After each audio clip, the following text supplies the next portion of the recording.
नमस्कार सभी साथियों। बीएसटीसी फर्स्ट ईयर एग्ज़ाम 2022 प्रथम प्रश्न पत्र बच्चे और बचपन आज समाप्त हो चुका है, अर्थात आज इसका जो है पेपर हो चुका है। उम्मीद करता हूँ कि बहुत अच्छा पेपर गया होगा आपका, ठीक है ना? उम्मीद से भी अच्छा गया होगा आपका। इस वीडियो में हम आज का जो पेपर हुआ है डीएलएड फर्स्ट ईयर एग्ज़ाम 2022 का, ठीक है ना, बच्चे और बचपन का प्रथम प्रश्न पत्र, उसके पेपर सॉल्यूशन की बात करेंगे, अर्थात कुछ आंसर की बात करेंगे। अर्थात इसमें कोई बताने वाली बात नहीं है हालांकि, लेकिन फिर भी हम पेपर सॉल्यूशन की अपने शौक से बात करने वाले हैं साथियों। और ख़ास करके इसका जो उद्देश्य रहेगा इस पेपर का, वो आने वाले भाइयों के लिए रहेगा। अर्थात हम 2022 का ये पेपर है, अब 2023 में जो फर्स्ट ईयर का एग्ज़ाम देंगे बीएसटीसी के अभ्यर्थी, जब हम सेकंड ईयर में होंगे, उनके लिए रामबाण साबित होगा। अर्थात वो देख सकेंगे कि बच्चे और बचपन का पेपर कैसा आता है। तो ये आज का पेपर है, हमारे में हुआ है आज 5 जनवरी 2023 का पेपर है, बच्चे और बचपन बीएसटीसी फर्स्ट ईयर का। तो इसके पेपर सॉल्यूशन की बात कर लेते हैं। पूर्णांक 70 नंबर का आता है, 70 नंबर का पेपर होता है, समय 3 घंटा।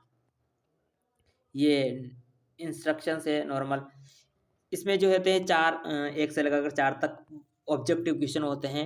पहला प्रश्न था हमारा, सबसे पहले हम देख लेते हैं दीवा स्वप्न पुस्तक के लेखक के, तो इसका सही उत्तर होगा गिज्जूभाई बधेका। आपने सबने यही किया होगा, उम्मीद करता हूँ, ठीक है ना। दूसरा प्रश्न था बाल्यावस्था का प्रारंभ होता है। देखिए कई भाइयों ने अलग अलग लगाया होगा, लेकिन मैं मेरे अकॉर्डिंग अगर कहूँ तो मैंने ब लगाया इसमें, 2 से 5 वर्ष तक। क्योंकि गर्भावस्था जो होता है सबसे पहली अवस्था होती है, जो कि गर्भ से लेकर जन्म तक होती है, गर्भावस्था उसे कहते हैं। उसके बाद 0 से लेकर 2 वर्ष तक शिशुवावस्था चलती है, और 2 से लेकर 5 या 6 वर्ष तक जो है बाल्यावस्था चलती है। दूसरा आंसर सही होगा। तीसरा था स्वस्थ बचपन के विकास में किसकी अधिक भूमिका है। तो इसमें कई भाइयों ने सब अलग अलग लगाया होगा, सरकार का तो लगाया नहीं होगा। समाज के भी 2 में से आपने ज़्यादा लगाए होंगे, या तो विद्यालय की भूमिका अधिक होती है या माता पिता की। तो मैं मेरे अकॉर्डिंग बताऊं तो मैंने माता पिता की भूमिका जो है वो वाला लगाया, उत्तर मैंने लगाया था। आप भी बताएं इसका सही उत्तर क्या है, ठीक है ना। चौथा प्रश्न आया था आज के पेपर में, बीएसटीसी फर्स्ट ईयर बच्चे और बचपन में, विकास के व्यवहारवादी सिद्धांत के प्रमुख प्रतिपादक बीएफ स्किनर है, आप सब जानते हैं ये तो। पांचवा प्रश्न था संवेगात्मक विकास से आप क्या समझते हैं, ठीक है ना। इमोशनल क्या होता है उसके बारे में आपको लिखना था, ठीक है ना। तो संवेग एक तरह की इमोशंस होती है, अर्थात फीलिंग्स जिसे हम कह सकते हैं, यानी भय वो था ना, वही संवेगात्मक विकास होता है। जल्दी जल्दी बताऊंगा, कोशिश करूंगा, क्योंकि हमारा उद्देश्य हालांकि पूरा पेपर सोल्यूशन नहीं है, लेकिन आने वाले जो उपाय है अर्थात वीडियो हम जो है पेपर हम अपलोड कर रहे हैं। 2 नंबर का था अंतर्मुखी बालक की दिखने में तो भोले होते हैं, जब उन्हें कुछ भी बात कहते तो वो रोने लगते हैं, है ना। 7वां प्रश्न था हीमीफीलिया क्या है। तो इसका मैं उत्तर एक तरह का रोग होता है, जैसे रक्तचाप, कुछ आरबीसी ऐसा कुछ है। मैंने लिखा नहीं था पूरा, ये पूरा क्या मैंने छोड़ ही दिया था, क्योंकि मैंने सोचा बाद में ये कर दूंगा तो छूट गया था।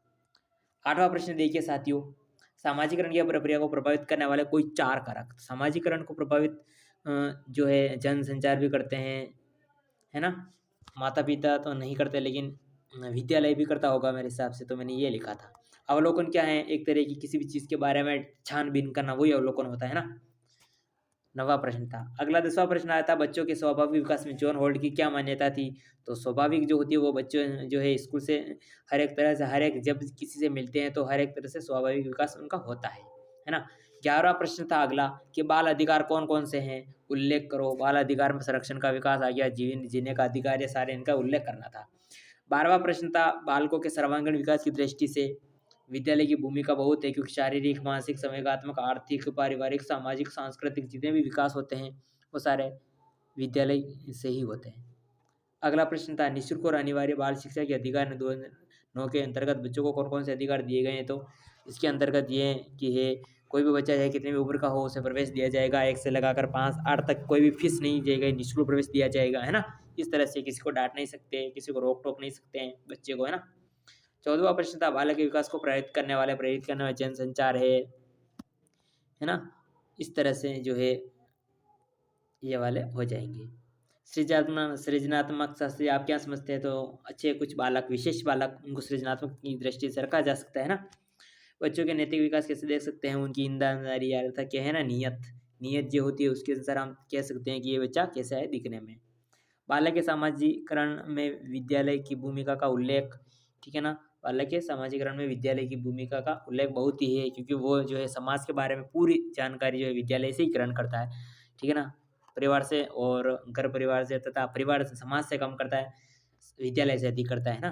वृद्धि और विकास से क्या अभिप्राय, साइकोलॉजी क्वेश्चन है यही। वृद्धि जो है गुणात्मक, वृद्धि जो होती है वो मात्रात्मक होती है, विकास गुणात्मक होता है। वृद्धि जो होती है वो जिसको हम माप तोल सकते हैं, लेकिन इसको केवल महसूस कर सकते हैं विकास को, है ना। इस तरह से भाषा विकास के विभिन्न अंग कौन-कौन से हैं? समय क्या है? 19वां प्रश्न था। प्रमुख संवेगों का विस्तार से वर्णन कीजिए। एरिक्सन द्वारा प्रतिबद्ध सिद्धांत की व्यवस्था का वर्णन कीजिए। अवलोकन विधि किसे कहते हैं? साक्षात्कार विधि का स्पष्ट जेंडर से क्या आशय है? विभिन्न परिस्थितियों में वचन से क्या तात्पर्य है? फिर से उदाहरण सहित समझाओ। तो कुल मिला के इसमें जो 4 प्रश्न होते हैं 18, 19, 20, 21, ये 8-8 नंबर के बहुत ही बड़े-बड़े जो होते हैं, ठीक है ना। कुल मिला के इसमें जो है 21 प्रश्न आते हैं और 21 प्रश्न जो है 70 नंबर के हैं टोटल, है ना। 3 घंटे का जो है समय दिया जाता है और 4 प्रश्न जो होते हैं 18, 19, 20, 21 ये जो है वैकल्पिक होते हैं, अर्थात इनमें 2 ऑप्शन दिए जाते हैं और अथवा वाले सिस्टम, इस अथवा वाला जो सिस्टम है इसमें लागू होता है। तो इस तरह से आज का जो पेपर था बीएसटीसी फर्स्ट ईयर 2022 का, ठीक है ना, सत्र 2022 है। हालाँकि ये पेपर ज़रूर एग्ज़ाम ज़रूर जनवरी में हो रहा है या 23 में हो रहा है। 5 जनवरी 2023 को आज हुआ, इसका मतलब ये नहीं है सत्र जो 2022 ही है ना? चाहे कभी भी होगा तो भी 2022 का। तो आज का ये पेपर है, बच्चे और बचपन न्यू फर्स्ट पेपर है ये। और 10 पेपर होते तो ये प्रथम प्रश्न पत्र है ना, सबसे पहले यही होता है। उसके बाद अगला दूसरा होगा शिक्षा के उद्देश्य वाला, है ना। तो इस तरह से ये आज का पेपर था हमारे, ठीक है ना। तो नए साथियों के लिए भी जो है बहुत रामबाण होगा कि इस तरह का 2022 में पेपर आया था, है ना।